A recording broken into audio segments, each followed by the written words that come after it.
So, when William Blake was writing, what were Victorian classes really like?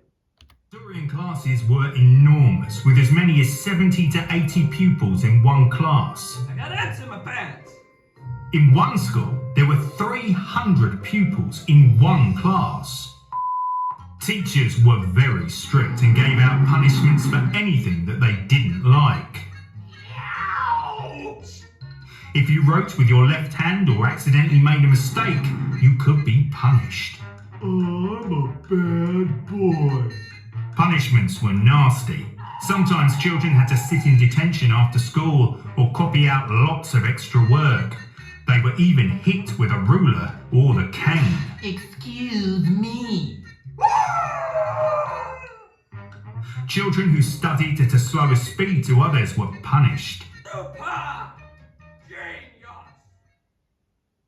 In short then, classrooms were pretty horrific at that time, so it's not surprising that Blake chose, in his poem, The Schoolboy, to write about how hard it was being a schoolboy in those days, and the idea of actually being out in nature, being a lot freer or a lot better. As always, in my poetry videos, I'm going to be looking at the meaning, the language, and the context of each poem we study. As normal, that's exactly what the exam board are looking for in your exam test. So let's learn a little bit about William Blake himself and the times he was living in. Now, William Blake was critical of formal education, especially rigid and authoritarian schooling of the 18th century. See the video we saw at the start of this recording. Blake believed that schools suppressed creativity, imagination, and individuality, qualities he thought were essential to childhood and spiritual growth. Blake was an early influence on the Romantic movement, which valued emotion, nature, and innocence over reason and industrial progress.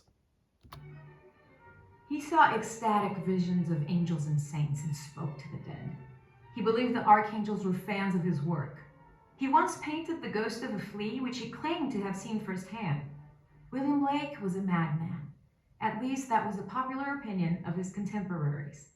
William Wordsworth wrote, "There was no doubt that this poor man was mad. But there is something in the madness of this man which interests me more than the sanity of Lord Byron and Walter Scott." Was William Blake indeed insane? Or, as eulogized by John William Cousin, was he a truly pious and loving soul, neglected and misunderstood by the world, but appreciated by an elect few? The test of time has been kind to William Blake. He is now hailed as a visionary poet and artist. William Blake, one of 7 children, was born on November 28, 1757, to James and Catherine Blake. The Blakes resided in London, and William lived in the family home on Broad Street in Soho until he was 25. His education was unorthodox. He left school at the age of 10, having learned to read and write, and thereafter was self-taught with guidance from his mother. So Blake was self-taught and seen as a bit of a madman by his contemporaries, someone who didn't really agree with the established norms, someone who didn't like the idea of just going to school and learning what other people were telling you. Somebody who wanted to stand up and say, actually, learning as an individual through your life experiences and those close to you was much better for you than simply going to school. But there are a couple of things about this model of having one adult teacher and a bunch of teenage helpers. How on earth can you control a space this big with that many kids in it? Well, there is only one way, isn't there? And that is absolute discipline. These places were ruled with a rod of iron, and they had to be. How else could you cope? Total silence, total obedience. Discipline was extreme and harsh, and the punishments were frequently very physical. So schools in Blake's time were not nice places at all. Places that didn't stand for people being different from the accepted norm.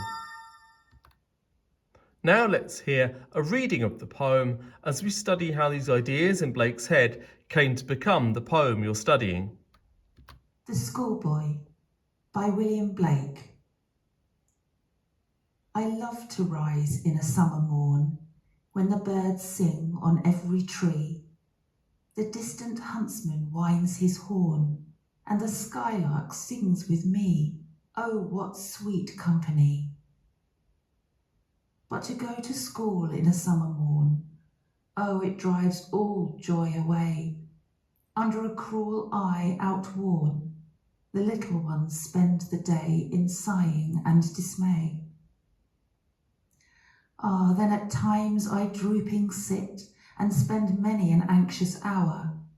Nor in my book can I take delight, nor sit in learning's bower, worn through with the dreary shower. How can the bird that is born for joy sit in a cage and sing? How can a child, when fears annoy, but droop his tender wing and forget his youthful spring? O father and mother, if buds are nipped and blossoms blown away, and if the tender plants are stripped of their joy in the springing day by sorrow and care's dismay, how shall the summer arise in joy, or the summer fruits appear? Or how shall we gather what griefs destroy, or bless the mellowing year, when the blasts of winter appear? As you can see, Blake troubled with the idea of missing out on nature and being forced to sit in a classroom staring at nature only through a window. Now, as normal, we're going to break the poem down into the start, middle and end, and give you loads of notes of what you might say about it in the exam. First of all, the start. Immediately, the second word into the poem is the word love. The verb love introduces a tone of genuine delight. Summer morn connotes with warmth, freedom and the richness of nature, symbolising an ideal, unstructured childhood. This implies freedom and natural rhythm, contrasting with the forced schedule of school. The birds sing, huntsman wind his horn, and skylight sings evoke a soundscape of harmony, connecting the boy emotionally to the living world. The skylark is often symbolic of spiritual freedom and poetic inspiration, suggesting the child's creative potential. At the beginning of second stanza, the word but marks a dramatic tonal shift from joy to sorrow. It's the poem's volta, a turning point. Summer morn is repeated, but this time the context is negative, no longer free and pleasurable, but tainted by obligation. This highlights the unnaturalness of being indoors and restrained during a season associated with life and growth, a season such as summertime then. The personification of authority, the I, represents constant surveillance, possibly by a tired or authoritarian teacher. Crew shows a lack of compassion. Outworn suggests both fatigue and irrelevance, critiquing the rigid, outdated educational system. He feels that all joy has been taken away by his learning experience in the classroom. At the beginning of the poem, the regular meter contrasts with the distress of the subject, possibly reflecting the artificial regularity of school imposed by the natural rhythms of childhood. In short, the meter here is very precise and very timed, as if the meter itself emphasises the boredom that Blake feels sitting there learning in his classroom. These stanzas are written in first person. The poem captures the authentic voice of a child, reinforcing Blake's belief in the wisdom and purity of youthful perception. It is almost as if then Blake's 10-year-old self is speaking just before he left to be educated by his mum. Now let's move to the middle of the poem. Ah! A sigh-like exclamation, evoking sorrow or fatigue. Drooping, a metaphor for the child's emotional and physical decline, implies lifelessness like a wilted flower. The phrase drooping sit evokes an image of depression and passivity. The child is no longer engaged or lively as they sit in the classroom. Anxious highlights the child's mental distress, reinforcing the emotional toll of schooling. The slow, repetitive, many an anxious hour mirrors the tedium and emotional burden of time spent in school. Born for Joy suggests children are inherently joyful and meant to thrive in freedom, not in confinement. Sit in a cage is a metaphor for institutionalized education, the cage of course being the classroom, which restricts natural growth and freedom. The rhetorical question emphasizes the absurdity and cruelty of forcing a joyful being into confinement. How can you sit this joyful boy in a cage and expect him to sing? The stanzas here now move to 5-length stanzas or quintaines, with an A-B-A-B-B rhyme scheme, maintaining a lyrical, rhythmic quality typical of songs of innocence and experience, Blake's best-known poetry book. The rhetorical question at the end of stanza number 4 suggests a break from the narrative to philosophical reflection, engaging the reader in a moral argument rather than just a personal complaint. He wants us to think about the freedom that's being taken away from this boy by school. And now we move to the last 2 stanzas. The cumulative imagery moves from individual child to natural metaphor, almost to a universal message, expanding the poem's scope. First of all, we start with the individual complaint of the child, then we begin questioning why they're there, and now we're moving more into the universal message that Blake is trying to tell. This continues the extended metaphor of the children being like plants or trees, something that needs nurturing, something that needs care in order for them to grow. The verb stripped implies violence, or at least something being forcibly taken away. Here, joy and natural growth is being stripped from the child. Springing Day refers to youth and new life. After all, spring is the time of rebirth, of regeneration, aligning this with romantic ideals of natural human development. Blake wants our children to spring, to give life, to begin to grow, and he feels that school is stopping that from happening. Another rhetorical question, challenging the reader to consider the long-term consequences of confinement. Summer represents maturity or adulthood, the full flowering of life. If early joy is destroyed, how can later happiness or productivity ever emerge? The mellowing year is a metaphor for later life, a peaceful and fruitful autumn of the soul. Bless implies gratitude and spiritual richness, again impossible if early joy is denied. This echoes pastoral and seasonal cycles, a romantic symbol for the human life cycle. In short, Blake's questioning, how can a child grow as they go through their life if they're cut off at such an early age? Blake ends his poem by addressing society, especially parents, asking them to reconsider their roles in perpetuating systems that damage the soul of the child.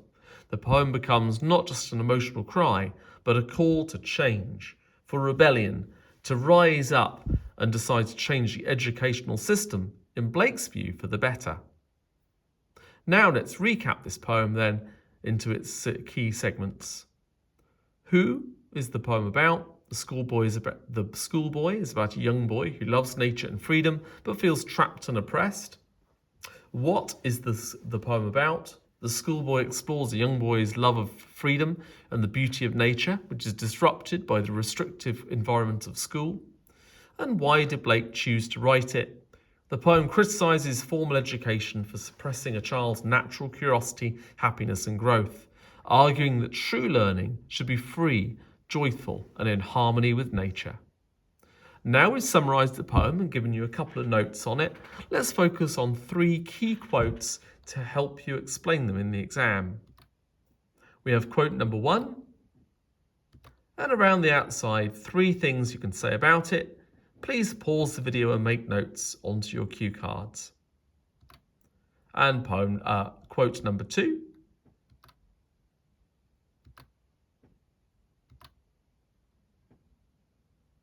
And lastly, moving to quote number 3.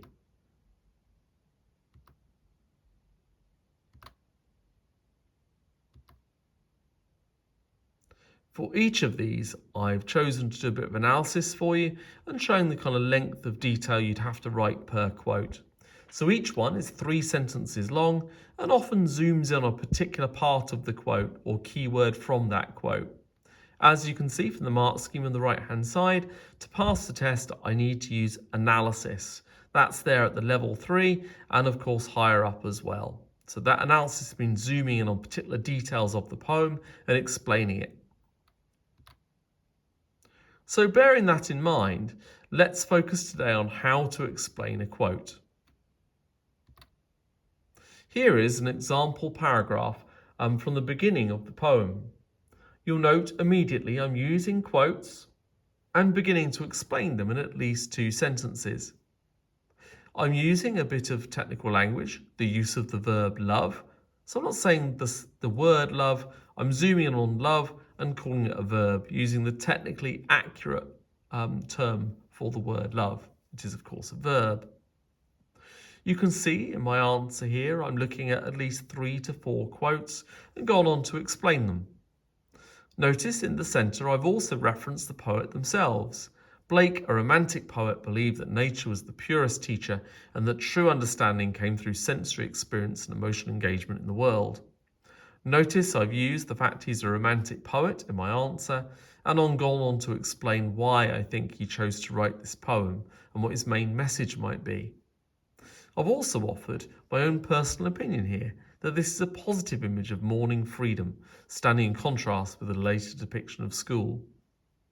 This then would be your opening paragraph or paragraph based around the start of the poem. I now look at the middle of the poem, and as you can see, I've used the phrase later in the poem. This tells the examiner that I know this poem is changing or developing as it's written. Once again, you can see I've zoomed in on particular words and used a range of quotes that have been explained in more than just a sentence.